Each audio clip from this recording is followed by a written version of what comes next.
नौवां अध्याय शुक्रवार व्रत की कथा। ईश्वर ने कहा, हे संत कुमार, अब शुक्रवार की कथा कहूँगा, जिससे प्राणी श्रद्धा से सुनकर समस्त विपत्ति से छूट जाता है। पांडव वंश उत्पन्न एक सुशील नाम वाला राजा था।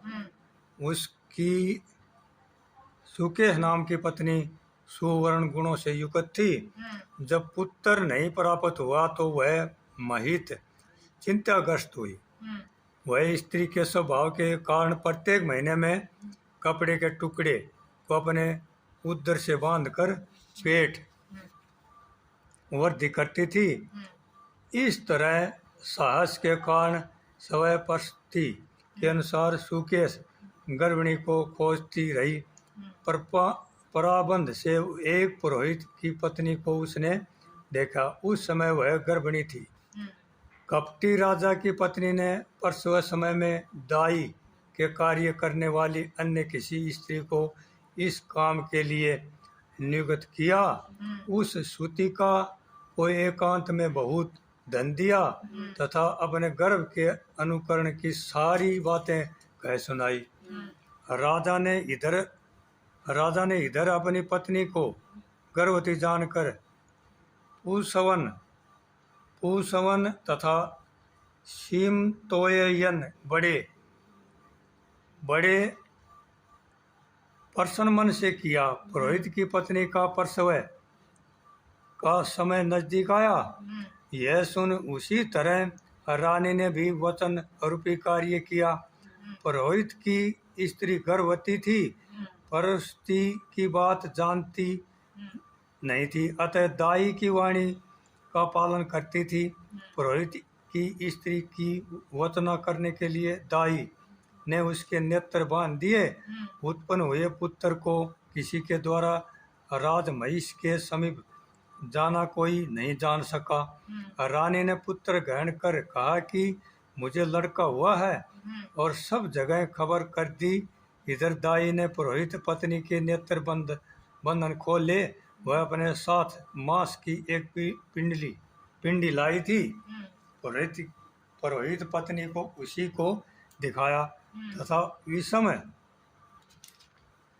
और खेद युक्त वाणी को भी प्रस्तुति का आप ही कहने लगी कि यह अनिष्ट हुआ है। पति देव से कहकर इसकी शांति करवाना। पुत्र नहीं हुआ तो न सही, परंतु आप भाग्य से जीतती रहो। पुरोहित पत्नी को प्रसव सप्रस चिंता हुई, क्या इसने कपट किया। यूं संदिग्धावस्था में थी। ईश्वर ने संत कुमार से कहा, राजा ने पुत्र की उत्पत्ति को सुना तो जात कर्म संस्कार आदि करके ब्राह्मणों को गज अवश्य अश्व रथ आदि दान दिए।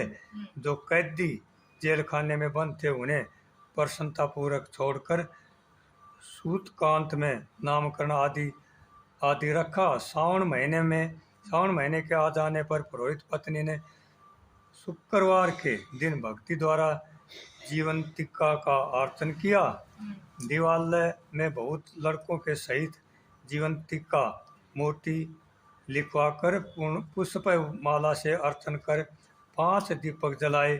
गेहूं के पिसान के दीपक बनाकर उनमें दीपक जलाती तथा आप भी गेहूं के पिसान के दीपक को घृत में पकाकर भोजन किया। अक्ष फेंक कर कहा, जहाँ भी मेरा लड़का हो, हे करुणा निधे, हे जीवती, उसे रक्षित रखना।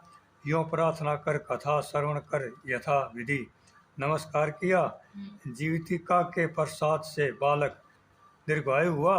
उस रोज से जीवंतिका के देवी उस पुत्र की मातर गौरव से रात दिन रक्षा करने लगी। यूं कुछ काल बीतने पर राजा मर गए। पितर भगत पुत्र ने पिता की पारलौकिक क्रिया की। फिर मंत्री पुरोहितों ने प्रिय व्रत को राजा सिंहासन पर बिठा दिया। उसने प्रजा की रक्षा तथा कुछ काल तक राज्य का भार वर्ध मंत्रियों को दे पितर तरण से मुक्ति प्राप्त करने के लिए भक्ति द्वारा गया जाने की इच्छा की। उसने राज किए वह छोड़कर कापर्तिक वेश बनाकर यात्रा के रास्ते में किसी गृहस्थी के मकान में निवास किया। उसी रोज उसकी पत्नी को पुत्र हुआ। इसके पूर्व उसके 5 पुत्रों को क्रमश छठी देवी मार चुकी थी, पर इसके लड़के के वो हो जाने पर 5वें रोज राजा वहाँ गया था। राजा ने शयन किया तो जब रात छठी देवी बालक ग्रहण करने आई, तब छठी देवी इस राजा को लांग कर मत जाओ, यूं जीवितिका के मना करने पर उसे छठी देवी आई वैसे ही खाली चली गई। उसने 5वें रोज पुत्र को जीवित देखकर राजा से प्रार्थना की कि हे राजन, आज के रोज मेरे मकान पर आप ठहरिए, क्योंकि हे प्रभु, आपकी दया से यह मेरा 6वां पुत्र जीवित है। गृहस्थी की ऐसी प्रार्थना सुनकर प्रियव्रत ने कहा निवास किया, फिर गया जाकर पिंड देने लगा। वहाँ विष्णुपद पर पिंड को देते हुए आश्चर्य हुआ जब पिंड ग्रहण के लिए 2 हाथ निकल पड़े। ऐसी घटना देख वह भूमिपति विषम तथा संदेह करने लगा, क्या करूं? ब्राह्मण गा से राजा ने विष्णुपद पर ही पिंड दिया। फिर किसी सत्यवादी ज्ञानी ब्राह्मण से पूछा कि ऐसी बातें क्यों हुई। उसके पूछने पर ब्राह्मण देव ने कहा, हे राजन, ये दोनों हाथ पिता के हैं, ऐसा क्यों हुआ? इसकी जानकारी के लिए घर में जाकर माता से पूछा, इसकी बातें माता ही कहेगी। राजा चिंतित तथा दुखित हो मन में अनेक तरह के विचार करने लगा। यात्रा पूरी कर जहाँ लड़का राजा के पहुँचने से जीवित हुआ था, वहाँ उस समय छठी देवी पुत्र को ग्रहण करने आई। छठी देवी जीवितिका से कहने लगी, हे जीविती, कि आपको इसकी क्या आवश्यकता रहती है कि कौन सा व्रत इसकी माँ करती है, जिस कारण आप रातों दिन इसकी रक्षा करती है। छठी देवी की ऐसी वाणी सुन जीवितिका कुछ हंसती हुई कहने लगी कि राजा भी रात दिन इस निमित्त की जानकारी के लिए जागा हुआ था, सोने का बहाना किए हुए था। उसी समय राजा ने उन दोनों की सब बातें सुनी। यह छठी देवी, इसकी माँ सावन महीने के शुक्रवार के रोज मेरा पूजन तथा व्रत के जो नियम करती है, उसी नियम को मैं आपसे कहती हूँ। इसकी माँ हरे वर्ण का कपड़ा तथा चोली नहीं ग्रहण करती और हरे वर्ण की कांच की बनी चूड़ी भी अपने हाथों में ग्रहण नहीं करती। चावल के धोवन के जल को कभी नहीं लांघती। हरे पलव के मंडप के नीचे नहीं जाती। हरे वर्ण का हो जाने से करेले का साग नहीं खाती। यही सब मेरी प्रसन्नता के लिए करती है। इसी कारण इसकी मैं निरंतर रक्षा करती हूँ तथा इस लड़के की भी सुरक्षा करती हूँ। यह सब राजा सुनकर सुबह अपने नगर में गया।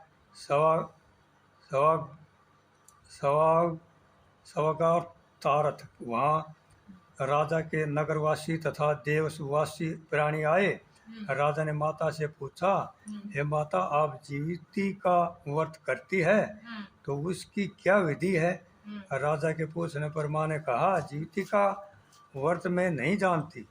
राजा ने गया यात्रा के फल प्राप्त ब्राह्मणों तथा सुवासिनी को भोजन कराने की अभिलाषा प्रकट कर उन सुवासिनी ब्राह्मणियों के यहाँ हरे वस्त्र, हरी चोली और हरे कांच के कंगन आदि परीक्षणार्थ भिजवाए थे। दूत ने वहाँ यह कहा कि आप अब राजा के घर में भोजनार्थ आवे। पुरोहित की पत्नी राजदूत से कहने लगी, मैं हरे वर्ण की कोई चीज नहीं लेती। पुरोहित पत्नी की ऐसी वाणी सुनकर राजा से दूत ने जाकर कहा, राजा ने पुरोहित की पत्नी के लिए रमणीक लाल वर्ण के कपड़े आदि भेजे।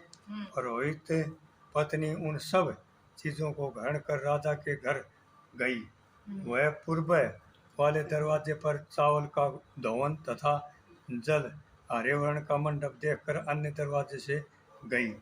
राजा ने यह देखकर पुरोहित पत्नी को नमस्कार किया और नियम के पालन का कारण पूछा। पुरोहित पत्नी ने शुक्रवार व्रत का कारण बतलाया। राजा को देखकर उस समय उसके सतन से दूध बहने लगा। उन सतनों की दुगंध धारा से वह राजा अच्छी प्रकार से हो गया। गया जी में 2 हाथ निकलने से तथा रास्ते में गृहस्थी के यहाँ देवी से बातचीत और सतनों में दूध बहने मात्र से राजा को विश्वास हो गया कि यह मेरी माँ है।